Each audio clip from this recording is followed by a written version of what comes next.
जम्मू कश्मीर में पहले चरण का चुनाव हो चुका है, 2 चरणों के चुनाव अब बाकी हैं। जम्मू कश्मीर की जनता लोकतंत्र का उत्सव मना रही है, लेकिन इन्हीं सारी चीजों के बीच हैं उनकी कुछ तकलीफें, कुछ खुशियां, कुछ उम्मीदें, कुछ अपेक्षाएं। इन पर कितना खरा उतर रहे हैं राजनेता, कौन है उनकी पसंद, क्या है उनके मुद्दे, पेश है इसी पर श्वेत पत्र।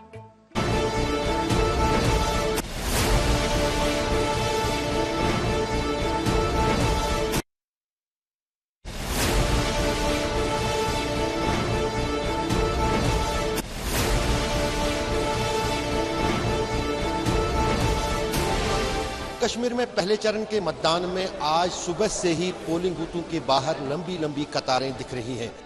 इस लीडर को चुनाएंगे जो आगे इलेक्शन के बाद हमारा काम करेंगे और जिसके पास हम जाएंगे वो हमारा बात सुनेंगे। नौजवान, बुढ़े, बुजुर्ग वोट करने निकले कि हम अपनी मर्जी से अपना नुमाइंदा चुने। जो भी नुमाइंदा होगा, जिस पार्टी का होगा, लेकिन हम बहुत तरक्की चाहते हैं अपने डूरू के लिए। ये उम्मीद लगाए बैठे हैं कि कुछ बेटरमेंट होगा पूरे आवाम के लिए। हमारा यही मकसद है कि डेवलपमेंट को हम वोट दें, जो डेवलपमेंट जो हमारी बात आगे पहुंचा सके असेंबली। भारत माता की भाजपा एक ऐसा जम्मू कश्मीर बनाने जा रही है जो जम्मू कश्मीर टेरर फ्री होगा।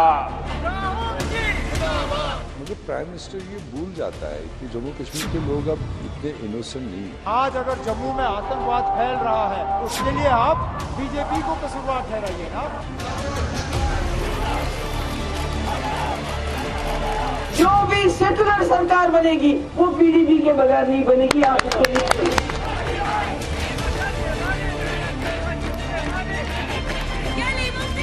जम्मू कश्मीर की बर्बादी के लिए 3 खानदान जिम्मेदार है। वजीर आजम साहब लोगों को गुमराह करने के लिए खानदानों की बात करते हैं।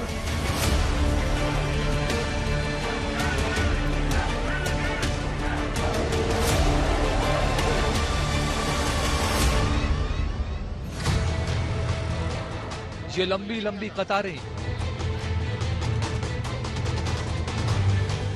ये वोटिंग के लिए दिखता जुनून, ये मतदान के लिए भरा जोश ऐलान है इस बात का कि जम्मू कश्मीर में लद चुके दिन आतंकवाद के, बीत गए दिन अलगाववाद के,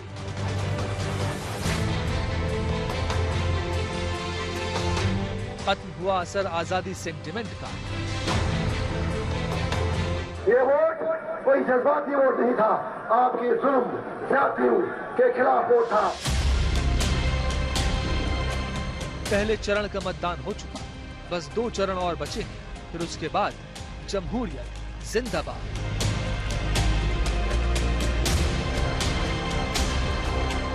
जम्मू कश्मीर में इस वक्त जमहूरियत का त्योहार चल रहा है। किश्तवाड़ में 80% से ज्यादा वोटिंग, डोडा में 71% से ज्यादा वोटिंग, रामबन में 70% से ज्यादा वोटिंग, कुलगांव में 62% से ज्यादा वोटिंग। अनेक सीटों पर पिछली बार की वोटिंग के रिकॉर्ड टूट गए हैं। ये नया इतिहास बना है। जम्मू कश्मीर चुनावों से चुने जाएंगे विधायक, लेकिन ये नेताओं का चुनाव नहीं है, ये चुनाव जनता का चुनाव है। लंबे समय से अंतर्राष्ट्रीय तौर पर भी इस बात को लेकर सवाल उठाए जा रहे थे और ये मुद्दा उठाया जा रहा था कि सही मायने में सामान्य हो गए हालात तभी माना जाएगा जब यहां पर निष्पक्ष चुनाव हो जाएंगे, और उसी की प्रक्रिया जम्मू कश्मीर में चल रही है। कहा तो ये सियासी अनुमान थे कि 370 हटने के बाद लोग वोटिंग से किनारा कर लेंगे। कहा तो ये बातें थी कि राज्य का दर्जा छिन जाने के बाद लोग चुनाव से दूरी बना लेंगे। लेकिन पहले चरण में 61.38% की वोटिंग जवाब है उन सारे किंतुओं परंतुओं को जम्मू कश्मीर की जनता का।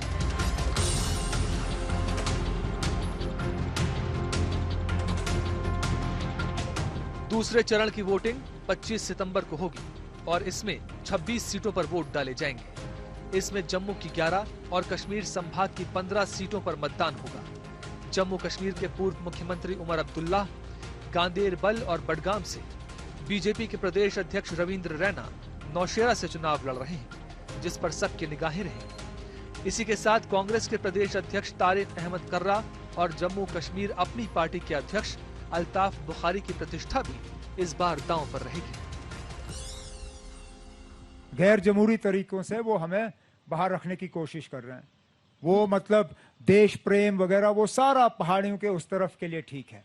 यहाँ वो किसी के साथ भी हाथ मिलाने के लिए तैयार हैं, किसी की भी मदद करने के लिए तैयार हैं, किसी भी हद तक जाने के लिए तैयार हैं, नेशनल कॉन्फ्रेंस और पीडीपी को कमजोर करने के लिए। यहीं तक बीजेपी का देश प्रेम जो है वो रुक जाता है। जो खेल यहाँ के सियासतदानों ने, जो इससे पहले यहाँ सरकारों में थे, नेशनल कॉन्फ्रेंस, कांग्रेस, पीडीपी, आज जब उनको अपनी जमीन खिसकती हुई नजर आती है तो उनको इंडिपेंडेंट नजर आते हैं। हमारे हिसाब से जम्मू कश्मीर एक बहुत बड़ा ओपन जेल है।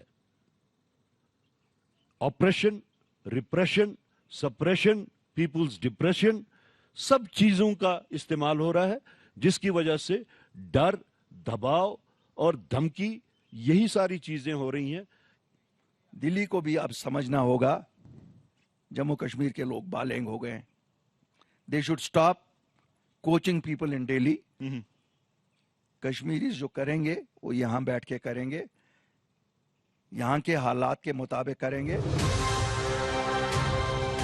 दूसरे फेज में जहां वोटिंग होनी है, उसकी कई विधानसभाओं में हम गए और वहां के मतदाताओं से मिलकर ये जानने की कोशिश की कि उनके चुनावी मुद्दे क्या हैं, उन्हें किसके वादों पर भरोसा है। 370 हटने के बाद चुनाव पर वो क्या राय रखते हैं? खास फैसिलिटी नहीं है मैम, बिल्कुल नहीं है खास फैसिलिटी। बेहतर होना चाहिए। बिल्कुल, अगर हमें 370 वापस मिलता तो बेहतर था हमारे लिए। यहाँ पे तो पीडीपी आनी चाहिए। जी जी। जम्मू कश्मीर में तो नेशनल कॉन्फ्रेंस आएगी, वो तो तय है, इस बार तो तय है। इस गांव में बिजली का तो सबसे बड़ी समस्या हमारी पानी की, कि ये लोग पानी पी कर जी रहे हैं। पानी तो एम जरूरत पानी की है, तो पानी का इतना बड़ा अशर है, वादे बहुत बड़े होते हैं, काम कुछ नहीं होता मैम। कारोबार नहीं है, रोड नहीं है, पानी की हालत आपने देखी है, तो हम आपका बहुत मशकूर हैं कि हमारी ये बात ऊपर तक पहुंचाएं आप।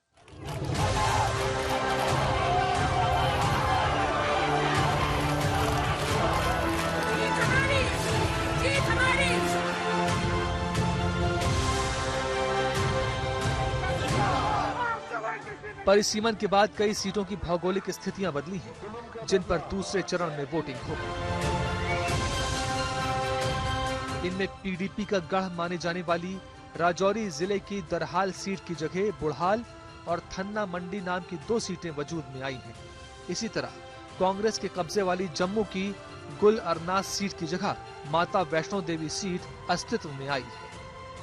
बीजेपी जो कहती है वो 100% पूरा करती है।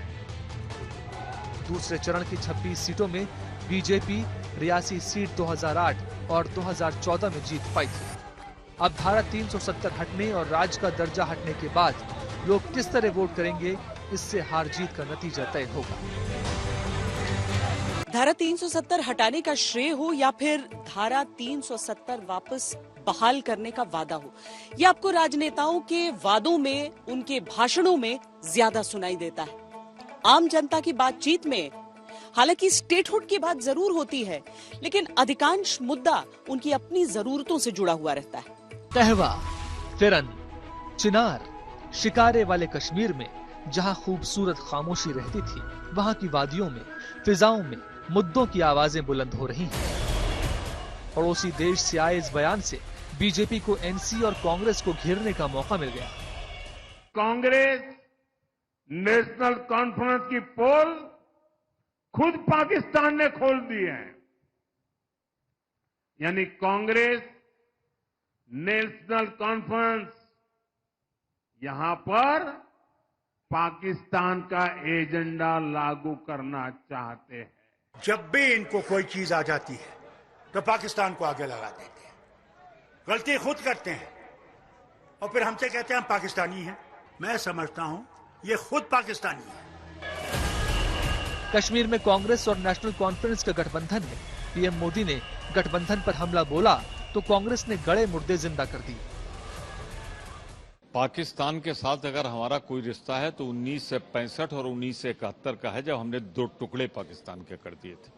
और आपका रिश्ता है कि बिन बुलाए काबुल से चलते हैं, दिल्ली न उतर के लाहौर उतर जाते हैं, वहां से बिरयानी खा के नवाज शरीफ के मां के चरणों में शीश झुकाकर आप आते हैं। आईएसआई को आप पठानकोट परमिट करते हैं, वो हमारे एयरबेस पे आती है। कभी हुआ था ऐसा? तो पाकिस्तान के साथ जुगलबंदी तो आपकी है। कल आपका दौरा था और परसों रक्षा मंत्री पाकिस्तान का बोल रहा है, तो इसे जुगलबंदी नहीं कहेंगे तो और क्या कहेंगे? पीएम मोदी अपनी रैलियों में विपक्ष पर जबरदस्त तरीके से हमलावर हैं। जम्मू कश्मीर की बर्बादी के लिए 3 खानदान जिम्मेदार है। इन 3 खानदानों को लगता है कि इन पर कोई कैसे सवाल उठा सकता है। इन 3 खानदानों को लगता है जैसे तैसे कुर्सी पर कब्जा जमाना और फिर आप सबको लूटना, ये इनका पैदाइशी हक है। वज़ीर-ए-आज़म साहब को अब जम्मू कश्मीर आके कोई नई बात करनी चाहिए। लोग अब ये 3 खानदान सुन के थक गए हैं। कोई तो नया डायलॉग आए, कोई नई बात हो, कोई ऐसी बात जो जम्मू कश्मीर के लिए ठीक रहे। ये 3 खानदान जो है ये हम हर इलेक्शन में सुनते हैं। लोग भी अब इन बातों को सुन के थक गए हैं। इस चुनाव में मुद्दों की कमी नहीं। 370 एनसीपीडीपी के एजेंडा में है, तो वोटरों की भी इस मुद्दे पर मिली जुली राय है। हमारा सबसे पहला मुद्दा स्टेटहुड का है और जम्मू कश्मीर को स्टेटहुड दिलाने के लिए हमारी पूरी कोशिश रहेगी। हम इसको दिलाएंगे। यहां तक ये कहते थे कि 370 जिम्मेवार है यहां पे आतंकवाद का। आज ये हुकूमत कर रहे हैं। मुद्दा पूर्ण राज्य का भी है, लेकिन लोगों के नजदीक जरूरी मुद्दे वो हैं जो उनकी रोजमर्रा की जिंदगी से जुड़े हुए हैं। पानी की तो बहुत बड़ी दिक्कत है, हमें रोड की दिक्कत है, पानी की दिक्कत है। टनल पड़े हैं, सब कुछ है, लेकिन काम नहीं हो रहा है। मौके पर ग्राउंड लेवल पर काम कोई नहीं हो रहा है, कागजों पे सब कुछ हो रहा है। हमारा इलाका इसमें बिजली की इतनी प्रॉब्लम है कि यहाँ दरख्तों के ऊपर तारे हैं, क्योंकि यहाँ बारिश तूफानी तारें डिस्टर्ब हो जाती हैं। मैं MBA स्टूडेंट हूँ। MBA कहाँ किया? MBA चंडीगढ़ यूनिवर्सिटी से मैंने किया है, मतलब 2017 में मैंने किया है। उसके बाद अभी तक कोई ऐसी कोई जॉब नहीं है। कोई प्राइवेट सेक्टर में हम जाते हैं, अगर यहाँ से दिल्ली जाके जॉब करेंगे तो क्या फायदा है हमें। जम्मू कश्मीर में जिंदगी बदल रही है। अभी तक कई ऐसे इलाके थे जहां पर जाने के लिए हम कोशिश करते थे तो सड़कें उस हिसाब से नहीं बनी हुई थी, समय अतिरिक्त लगता था। सड़कों के हिसाब से कनेक्टिविटी बढ़ी है, लेकिन संपूर्ण विकास को लेकर जम्मू कश्मीर की जनता क्या संतुष्ट है?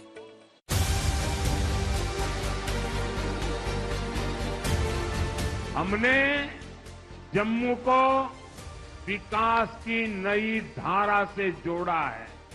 आज दुनिया भर में हमारे खूबसूरत तैनात बीच की तस्वीरें छाई हुई।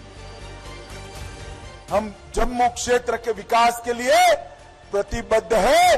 अब जम्मू क्षेत्र को कोई अन्याय नहीं कर सकता, रजौरी पुंछ को कोई अन्याय नहीं कर सकता।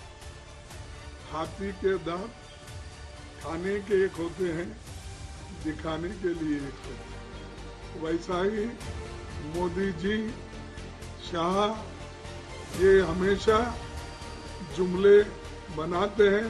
हम जम्मू कश्मीर को एक ताज बनाना चाहते हैं भारत का, उसके लिए हम काम करते हैं। कश्मीर में दूसरे चरण का मतदान जैसे जैसे पास आ रहा है, वादी में मुद्दों का शोर गूंज रहा है। कोई विकास के नाम पर वोट मांग रहा है, तो कोई विकास न होने की दुहाई दे रहा है। विकास के दावे हैं तो शिकायतें भी हैं, निर्माण के आंकड़े हैं तो बेहतरी की उम्मीदें भी हैं।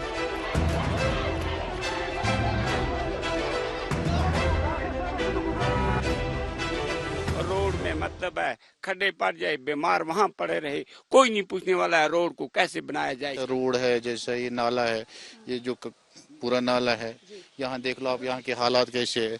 यहाँ के बहुत मुंडे हैं, जो औरतें हैं, गरीबी बहुत है। यहाँ पे हर मुद्दे हैं, रोड का भी है, हर चीज का प्रॉब्लम है, महंगाई है। कुपवाड़ा में बहुत कुछ इश्यूज है। सबसे पहले इशू तो यहाँ पे रोड नहीं है, अनएम्प्लॉयमेंट रेट इतना है कि बहुत हाई है यहाँ। ये बात सच है कि पहाड़ी इलाका होने की वजह से कश्मीर के कई इलाके ऐसे हैं जहां अब भी कनेक्टिविटी की कमी है, लेकिन ये भी उतना ही सच है कि पहले के मुकाबले कश्मीर में रोड नेटवर्क में काफी बदलाव हुए हैं। जहां सड़कें नहीं थीं वहां बनी हैं, जहां बनी थीं उन्हें चौड़ा किया गया है।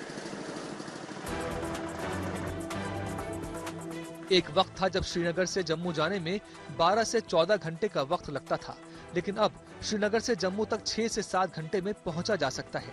सरकार के मुताबिक अगस्त 2019 से पहले हर दिन औसतन 6.4 किलोमीटर सड़क ही बन पाती थी, लेकिन अब हर दिन 20.6 किलोमीटर सड़क बन रही है। जम्मू कश्मीर में सड़कों का जाल 41,141 किलोमीटर लंबा है। जम्मू कश्मीर जब से 1947 से लेकर 2014 तक जितना काम नहीं हुआ, उससे 3 गुना काम इस 10 साल में रोड सेक्टर में हमारे विभाग ने किया और आगे भी करते रहेंगे। 2 लाख करोड़ रुपए के काम मैं कर रहा हूं। मैं आपको वचन देता हूं कि आपके जम्मू कश्मीर को हम ऐसी जन्नत बना देंगे कि पूरे विश्व के बराबरी में पहुंचा देंगे। जम्मू कश्मीर का विकास बीजेपी के सबसे महत्वपूर्ण चुनावी मुद्दों में से एक है। प्रधानमंत्री मोदी कश्मीर की रैलियों और सभाओं में विकास के नारे को बुलंद करते हैं। हम दिल और दिल्ली की दूरी मिटा रहे हैं। आज देखिए, कश्मीर वादी रेल से जुड़ रही है। कनेक्टिविटी बढ़ने से टूरिज्म सेक्टर को बड़ा फायदा होगा। यहां नए कारखाने, नई फैक्ट्रियां, नए कारोबार शुरू होंगे। साथियों, आज दुनिया जम्मू कश्मीर में बदलते हालात को देखकर खुश है, जो कश्मीर में कनेक्टिविटी को बेहतर बनाने की एक बेहतरीन मिसाल है। जम्मू कश्मीर में पीएम मोदी ने सगलदान और बारामूला के बीच पहली इलेक्ट्रिक रेल सर्विस का उद्घाटन किया। क्या फर्क आया? कुछ हासिल हुआ? कुछ 35 साल से हमें मिला? क्या दिल्ली ने जम्मू कश्मीर के लिए कुछ खास दिया? आखिर कहीं ना कहीं तो पिछले 35 साल का हिसाब किताब तो बराबर करना होगा ना। आजादी के 7 दशकों के दरमियान जम्मू कश्मीर में मात्र 17,000 करोड़ रुपए का ही प्राइवेट इन्वेस्टमेंट हो पाया था। 7 दशक में 17,000 और पिछले 2 साल के भीतर ये आंकड़ा 38,000 करोड़ रुपए पहुंचा है। दोस्तों, 38,000 करोड़ रुपए यहां इन्वेस्टमेंट के लिए प्राइवेट कंपनियां आ रही है। विकास के सरकारी दावों के बीच हमने ये भी जाना कि कश्मीर का युवा विकास को लेकर क्या कहता है। हमें यहाँ एजुकेशन के बारे में सोचना है। काफी लड़के यहाँ पे पीएचडी करके, एमएससी करके जो घरों में बैठे हैं, बेचारे पकोड़े बेचते हैं, उनके लिए कुछ सोचना है। जॉब्स क्रिएट होने चाहिए, अपॉर्चुनिटीज मिलने चाहिए, तो हमारा यही मोटिव है। 10 साल बाद कश्मीर में चुनाव हो रहे हैं। लोगों में अपनी सरकार चुनने का जबरदस्त उत्साह है, तो उम्मीद भी है कि अपने प्रतिनिधि चुनकर वो कश्मीर का एक बेहतर भविष्य चुने। कदम कदम बढ़ाएंगे, कदम कदम बढ़ाएंगे। 370 हटने के साथ ही बीजेपी का एक बहुत बड़ा दावा आतंक के खात्मे का भी था। लेकिन जिस क्षेत्र में मैं खड़ी हूँ, पुंछ के इलाके में खड़ी हूँ, इसी पूरे क्षेत्र को अगर हम देख लें तो यहाँ पर आतंकी वारदातें हाल में सामान्य घटना हो गई हैं। विपक्ष इस मुद्दे पर बीजेपी को जमकर घेर रहा है।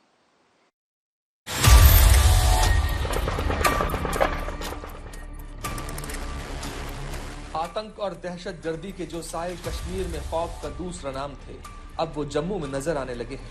हाल के दिनों में जिस तरह से जम्मू को आतंकियों ने निशाना बनाया है, वो सरकार के लिए फिक्र की वजह है, तो विपक्ष के लिए सरकार को घेरने का मौका। ये तो 370 को जिम्मेवार करते थे ना, यहाँ आतंकवाद है। अब तो कोई 370 नहीं है, तो फिर आतंकवाद कहाँ से आ रहा है? कहाँ से उन्होंने उन यात्रियों पे हमला किया, शिवखोरी जो गए थे, कहाँ से आया? यहाँ आप देख रहे हैं कि एक जमाना होता था कि हड़तालों के कैलेंडर ही कैलेंडर निकलते थे, चारों दिशाओं में यहाँ पत्थरबाजी होती थी, बम, बंदूक, पिस्तौल, गोलियों और ग्रेनेडों का शोर सुनाई देता था, बॉर्डर्स के ऊपर फायरिंग होती थी। आज यही जम्मू कश्मीर है, यहाँ अमन, शांति, खुशहाली, भाईचारा है। आतंकी वारदातों से सियासी पारा भी हाई है। सवाल ये है, क्या 370 हटने के बाद कश्मीर में आतंक में कमी आई है? क्या आतंक में कमी आने के सरकारी दावे सही है, या आतंक बढ़ने वाले विपक्ष के आरोपों में दम है? मोदी जी के 10 साल में आतंकवाद में 70% कमी लाने का काम ये भारतीय जनता पार्टी की। आतंकवादियों को चुन चुन कर नसीहत करने का काम भारतीय जनता पार्टी ने किया। जब 370 यहाँ से हटाया गया, उस वक्त पूरे मुल्क के लोगों को कहा गया था कि कश्मीर में बंदूक जो है वो 370 की बदौलत है, और 370 को हटाने के बाद इस बंदूक का असर रसूख जो है वो गायब होगा। हटाने के बाद 5 साल हो गए, आज भी एनकाउंटर चल रहा है। आंकड़ों के अनुसार अनुच्छेद 370 हटने के बाद जम्मू कश्मीर पुलिस ने 5 अगस्त 2016 से 4 अगस्त 2019 और 5 अगस्त 2019 से 4 अगस्त 2022 के बीच आतंकी घटनाओं, वीर गति को प्राप्त जवानों और मारे गए नागरिकों के आंकड़े जारी किए। आंकड़ों के अनुसार 2016 से 2019 के बीच 930 आतंकी वारदातें हुई। इनमें 290 जवान शहीद हुए और 191 नागरिक मारे गए। 2019 से 2022 के बीच 617 आतंकी वारदातों में 174 जवान शहीद हुए और 110 नागरिक मारे गए। जानकारों की माने तो 370 खत्म होने का असर पत्थरबाजी की घटनाओं पर भी पड़ा। ये साल 2008 था जब कश्मीर में अलगाववादियों ने विरोध का नया तरीका अपनाया और पत्थरबाजी की घटनाएं बढ़ने लगी। 2016-17 में कश्मीर अशांति के दौरान ये चरम पर थी, लेकिन क्या 5 अगस्त 2019 में 370 खत्म होने के बाद पत्थरबाजी में कमी आई? आंकड़ों के मुताबिक 2019 की तुलना में 2020 में पत्थरबाजी की 255 घटनाएं दर्ज हुई, जो पहले से 87.31% कम थी। पहले निश्चित रूप से कश्मीर एक देश के लिए चिंता का विषय था, कश्मीर का आतंकवाद, और जब मैं आया था तो एक चुनौती थी। आज मैं ये बात कह सकता हूं कि जिस भी तंजीम का नाम लोग जानते हैं, उनका कोई टॉप कमांडर आज कश्मीर में नहीं है, और पत्थरबाजी कम हो गई, पत्थरबाज अंतर्ध्यान हो गए हैं, या मैं कहूं कि जिनके इशारे पर वो होता था वो शायद गुमनाम हो गए। सीमावर्ती इलाकों में आतंकी गतिविधियां और घुसपैठ के प्रयास चिंता का कारण बने हुए हैं। पिछले कुछ वर्षों में आतंकवादी घटनाओं में उतार चढ़ाव रहा है, जिससे विपक्ष को सरकार पर हमला करने का मौका मिल रहा है। देश के बाकी हिस्सों की तरह जम्मू कश्मीर में भी रोजगार एक बहुत अहम मुद्दा है। हालांकि 370 के साथ ही जब पहाड़ी इलाकों में रिजर्वेशन का ऐलान हुआ था, उसका असर भी इन चुनावों में देखना बहुत महत्वपूर्ण हो जाएगा।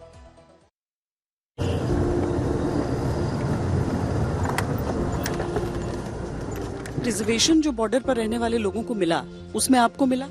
देखिए, रिजर्वेशन जो हमें बॉर्डर पे वो एक ऑलरेडी है, लेकिन उसका फायदा हमें तभी मिलेगा जब कोई जॉब्स आएंगी। तो जब वो ही नहीं है तो उसको हम क्या करेंगे? इसलिए मेरी सेंट्रल गवर्नमेंट से आपका शुक्रिया अदा करता हूँ कि आप आए, हमारी बात सेंट्रल गवर्नमेंट तक पहुँचाएंगे आप। लेकिन हमें जो सबसे बड़ी हमारे यूथ की डिमांड है बॉर्डर्स के एरिए की, कि हमें बेरोजगारी का बहुत बड़ा मसला है, इसको हल किया जाए। आम जनता के बीच रोजगार आरक्षण का जिक्र मुद्दे की तरह है और पार्टियों के चुनावी एजेंडे में भी इसे प्रमुखता से शामिल किया गया है। नेशनल कॉन्फ्रेंस ने अपने घोषणा पत्र में अनुसूचित जाति, अनुसूचित जनजाति और अन्य पिछड़ा वर्ग के लिए मोदी सरकार की तरफ से की गई आरक्षण नीति में बदलाव और उसे वापस लेने का वादा किया है। इस रिजर्वेशन का फायदा आप लोगों को मिलना चाहिए। इन बीजेपी वालों ने इस रिजर्वेशन का फायदा उन लोगों को दिया है जो शायद ही जिंदगी में कभी जम्मू शहर से बाहर आए हों। बीजेपी दलित, गुज्जर, पहाड़ियों और ओबीसी को दिए गए आरक्षण पर कायम है और इसकी रक्षा का वादा भी कर रही है। इसके साथ ही बीजेपी नेशनल कॉन्फ्रेंस कांग्रेस गठबंधन पर आक्रामक है। नेशनल कॉन्फ्रेंस, पीडीपी और कांग्रेस आर्टिकल 370 को वापस लाना चाहते हैं। आपके लिए इसका मतलब क्या होगा? इसका मतलब होगा ये 3 खानदान मिलकर पहाड़ी समाज का आरक्षण फिर छीन लेंगे। जम्मू कश्मीर में अनेक लोगों को वोटिंग का जो हक मिला है वो भी छीन लिया जाएगा। कांग्रेस पार्टी और एनसी गुर्जर, बकरवाल, पहाड़ी, ओबीसी और दलित भाइयों का रिजर्वेशन छीनना चाहती है। आप छीनने दोगे क्या? जोर से बोलो, छीनने दोगे? अरे राहुल बाबा, मेरी बात कान खोल कर सुन लो। बाबा मनहास के मंदिर के सामने मैं बोलकर जाता हूँ, जितना दम लगा दो, गुर्जर, बकरवाल, पहाड़ी और दलितों का रिजर्वेशन को हम हाथ नहीं लगाने देंगे। दरअसल 2019 में जम्मू कश्मीर से धारा 370 खत्म करने के बाद बीजेपी ने वादा किया था कि सीमा से सटे गांव के लोगों को आरक्षण का लाभ दिया जाएगा, जिसके तहत जम्मू कश्मीर में पहाड़ी जनजातियों, पददारी जनजाति, कोली और गड्ढा ब्राह्मण को अनुसूचित जाति में शामिल करके 10% अतिरिक्त आरक्षण के लाभ की व्यवस्था मोदी सरकार ने की। सरहदी इलाकों से लगे गुज्जर और बकरवालों सहित कई अन्य अनुसूचित जनजातियों को पहले से 10% आरक्षण मिलता रहा है, उसमें कोई बदलाव नहीं किया। इसी तरह अनुसूचित जनजातियों को मिलने वाले आरक्षण का कोटा 20% हो गया। इसी तरह ओबीसी में 15 और जातियां जोड़ी गईं और इन्हें 8% आरक्षण दिया गया। अब मौजूदा विधानसभा चुनाव में यही आरक्षण जनता के साथ साथ सियासी हलकों में भी एक बड़ा मुद्दा बना हुआ है। एक भी नहीं। क्यों? क्योंकि वो जानते हैं कि अगर इलेक्शन से पहले उन्होंने रिक्रूटमेंट की कोई लिस्ट निकाली तो उनका सारा झूठ आपके सामने बिल्कुल क्लियर हो जाएगा। उसमें ना मेंढर का कोई होगा, ना पुंछ का कोई होगा, ना सुरनकोट का कोई होगा, ना रजौरी का कोई होगा, ना दराल का कोई होगा, ना कालाकोट का कोई होगा। उसमें अक्सर बेशतर जो लोग इस रिजर्वेशन का फायदा लेंगे वो वही लोग हैं ना जिनके बच्चे जो है जम्मू के स्कूलों में पढ़े, जिन्होंने जम्मू शहर के बाहर कोई इलाका देखा नहीं। जैसे कि जम्मू कश्मीर के अंदर नेशनल कॉन्फ्रेंस कांग्रेस गुज्जर, बकरवाल, पहाड़ी का आरक्षण छीनने की प्रयास कर रही है। उन्होंने अपने मैनिफेस्टो में लिखा हम आरक्षण छीनेंगे। मैं आपके चैनल से कहना चाहता हूं, उमर अब्दुल्ला साहब 10 बार भी नए अब्दुल्ला पैदा हो जाएं, आपकी 10 पीढ़ियां भी लग जाएं, हम गुज्जर, बकरवाल, पहाड़ियों का आरक्षण नहीं छीनने देंगे। हम एससी का आरक्षण नहीं छीनने देंगे। जम्मू और कश्मीर में सरकारी नौकरियों और सरकारी शिक्षण संस्थानों में गुज्जर बकरवालों को 1990 के दशक से आरक्षण मिला हुआ था, लेकिन विधानसभा का ये पहला चुनाव है जब अनुसूचित जनजातियों के लिए सीटें भी रिजर्व की गई हैं। 2019 में अनुच्छेद 370 खत्म होने के बाद 2022 में विधानसभा निर्वाचन क्षेत्रों का परिसीमन किया गया, जिनमें से 9 सीटें अनुसूचित जनजातियों के लिए आरक्षित की गईं। इनमें से 6 सीटें जम्मू संभाग में हैं और 3 कश्मीर संभाग में। भारतीय जनता पार्टी की मोदी सरकार ने सालों से गुर्जरों की, हमारे पहाड़ी भाइयों की, हमारे दलित भाइयों की, ओबीसी समाज के कई सारे वर्ग, जाट और ऐसे कई वर्ग जो सम्मिलित है, उनकी रिजर्वेशन की मांग थी, इन्होंने नहीं दिया। हमने इसको रिजर्वेशन दे दिया। ये लोग कहते हैं ये रिजर्वेशन पर हम पुनः विचार करें। आज मैं फिर से सभी कार्यकर्ताओं को कहता हूं, एक एक पहाड़ी के घर पर, एक एक गुर्जर बकरवाल के घर पर, एक एक दलित भाई, जाट भाई के घर पर जाइए और बताइए कि आपका आरक्षण छीनना चाहते हैं, इसको भारतीय जनता पार्टी ही बचा सकती है और कोई नहीं बचा सकता।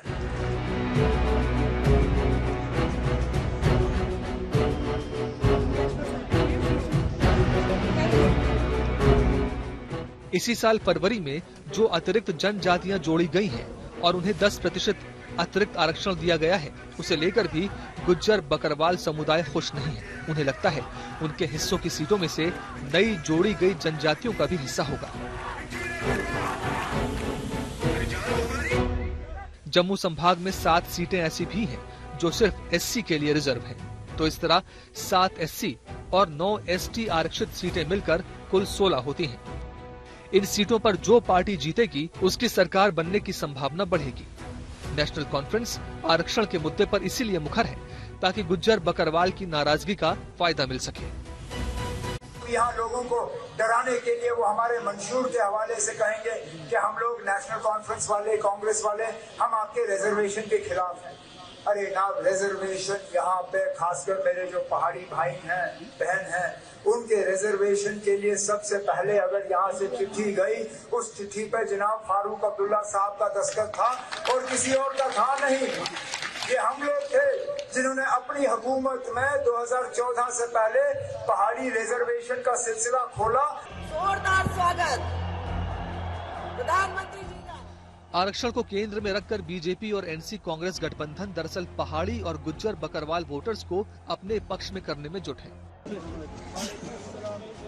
दूसरे चरण में जिन 16 सीटों पर मतदान होना है, उनमें से राजौरी पुंछ की 8 विधानसभा सीटों में से 5 सीटें एसटी के लिए आरक्षित हैं और यहाँ पहाड़ी गुज्जर बकरवाल वोटर्स ही निर्णायक हैं।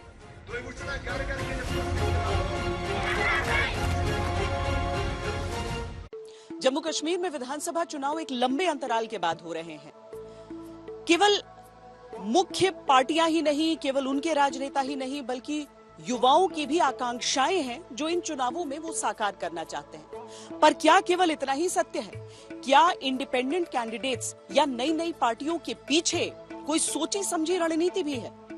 सरपंच रहे हैं यहाँ पर, सोशल एक्टिविस्ट रहे हैं, फिर इंडिपेंडेंट क्यों लड़ रहे हैं इस बार? देखिए, यहाँ पे कुछ जो लोकल पार्टियां हैं, मैं आपको सीधे बताऊंगा शब्दों में कि यहाँ पे पैसा बोलता है।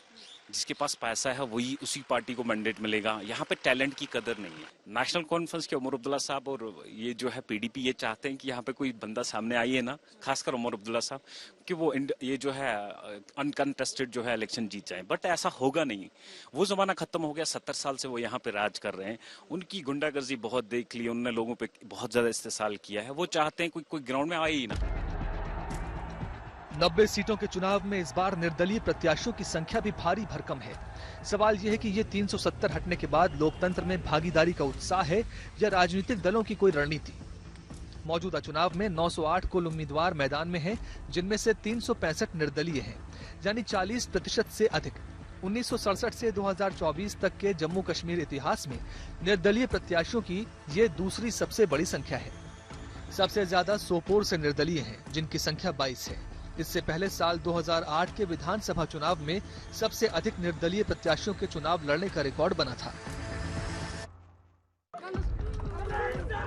बड़ी संख्या में निर्दलियों का चुनाव लड़ना जम्मू कश्मीर में एक चुनावी मुद्दा है और इसे एक चुनावी रणनीति के तौर पर देखा जा रहा है। जिनके साथ वो काम करने के लिए तैयार हैं, उनमें कौन कौन शामिल हैं? तमाम आज़ाद उम्मीदवार, इंजीनियर रशीद साहब की पार्टी, अल्ताफ बुखारी साहब की पार्टी, अपने गुलाम नबी आज़ाद साहब की पार्टी और सजाद लोन साहब की पार्टी। इसका मतलब ये है कि कल को बीजेपी को हुकूमत बनाने के लिए नंबर चाहिए। इन लोगों से वो नंबर हासिल कर लेंगे। जिन सियासी जमातों की जमीन खिसक चुकी है, जिनकी गद्दी डोल रही है, उनको ये लगता है कि सियासी खेल हो रहा है, लेकिन जो खेल यहाँ के सियासतदानों ने, जो इससे पहले यहां सरकारों में थे, नेशनल कॉन्फ्रेंस, कांग्रेस, पीडीपी, आज जब उनको अपनी जमीन खिसकती हुई नजर आती है तो उनको इंडिपेंडेंट नजर आते हैं। कई ऐसे उम्मीदवार भी हैं जिनका पूर्व में आतंकी या अलगाववादी गतिविधियों में संलग्न रहने का रिकॉर्ड रहा है। इसमें जमात इस्लामी के उम्मीदवार भी शामिल हैं।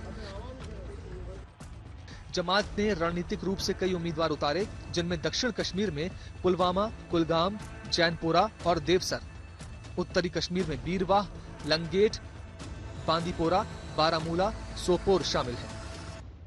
एज ए इंडिपेंडेंट कैंडिडेट आपको ये भी समझना होगा कि बड़ी पार्टियों के पास जितने वसाइल होते हैं, हम इन महदूद वसाइल में जितने भी हमारे पास दस्तयाब होंगे, उनके ज़रिए हम लोगों के पास जाएंगे, लोगों के पास अपना मौक़िफ़ रखते हैं। इसलिए हालात जो है उनसे कैसे निकलें, मेरा नौजवान कैसे सेफ रहे, ये मैं लोगों को समझाता हूँ। अपने जवान के पास जाता हूँ, अपने जवान को समझाता हूँ कि हमें अब अपने इस हाल में हमें मुस्तकबिल को ढूंढने की ज़रूरत है।